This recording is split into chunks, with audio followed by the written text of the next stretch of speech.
Dabar atliksime veidrodžio meditaciją, realus kasdienis žvilgsnis į save. Tai būtent, ką galite daryti kiekvieną dieną, žiūrėdamas į veidrodį.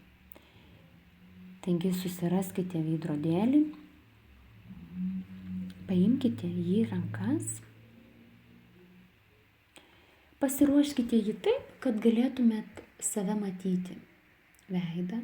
Geriausia tai tas veidrodėlis, kuris telpa į rankas, kad matytumėt akis, veidą. Ir pirmiausia, užsimerkite.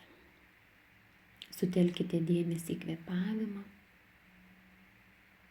Galite stebėti, ar tai nosies šnervės, ar pilvą. Kad būtų lengviau sutelkti dėmesį į kvėpavimą, galite savo mintyse sakyti: įkvepiu, iškvepiu. Jei pasirinkote stebėti kvėpavimą ties nosies šnervėmis, o jei pasirinkote pilvą, stebėkite, kaip pilvas pakyla ir nusileidžia.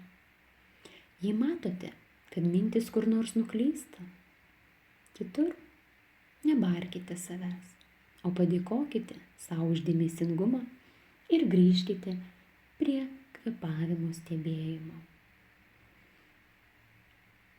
Dar kurį laiką pastebėkite kvėpavimą.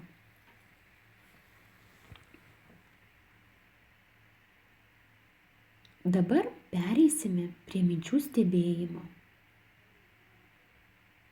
Kai žvelgiame į save, kasdienių žingsnių, lyg tai būtų ryte pirmas susitikimas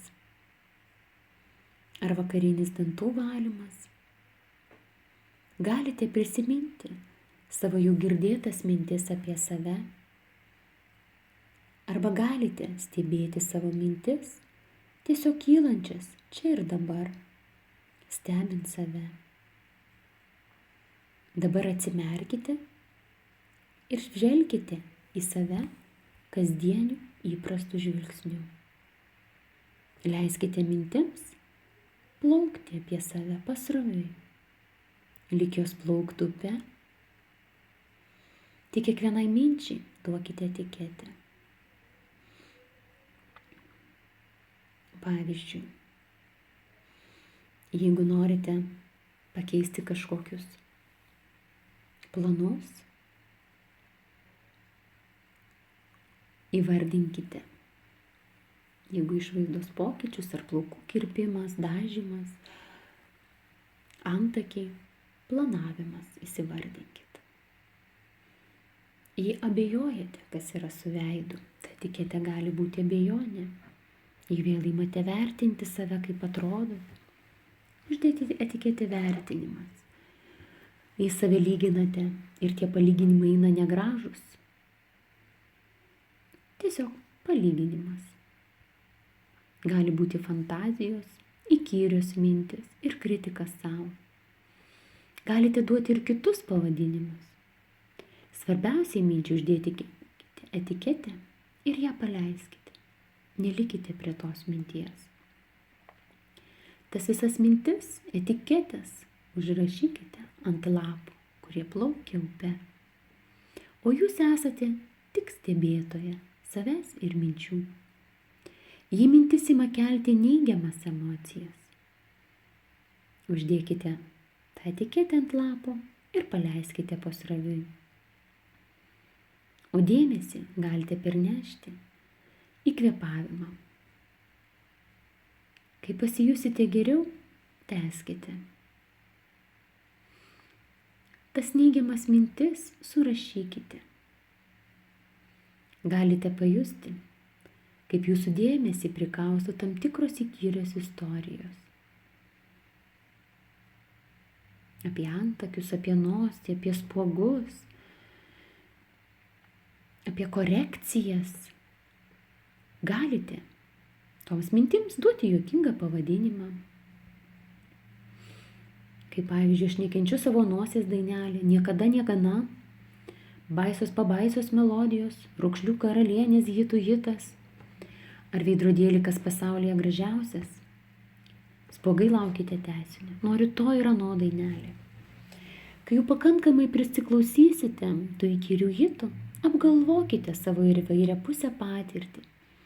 Padėkokite savo už nuoširdų darbą su savimi. Ir grįžkite prie kvėpavimo stebėjimo. Stebėkite, kokie kyla pojūčiai, išsipučiant ir įsitraukiant pilvui. Jūs kvėpuojate, oras įeina ir išeina. Galite stebėti kairės nosies šnervę arba dešinės. Dabar mintimis sugrįžkite į pratimą ir susirinkite visą gerąją patirtį, kad mintis nuplaukia, o liekate jūs su savęs priėmimu, tokia kokia esate, graži, pasitikinti savimi, mylinti save, bei mokanti gėrėtis savo atvaizdu. Kai pasiruošus būsite, atsimerkite, pasižiūrėkite į save veidrodyje ir valiukiškai mirktelėkite savo akimi. Ačiū.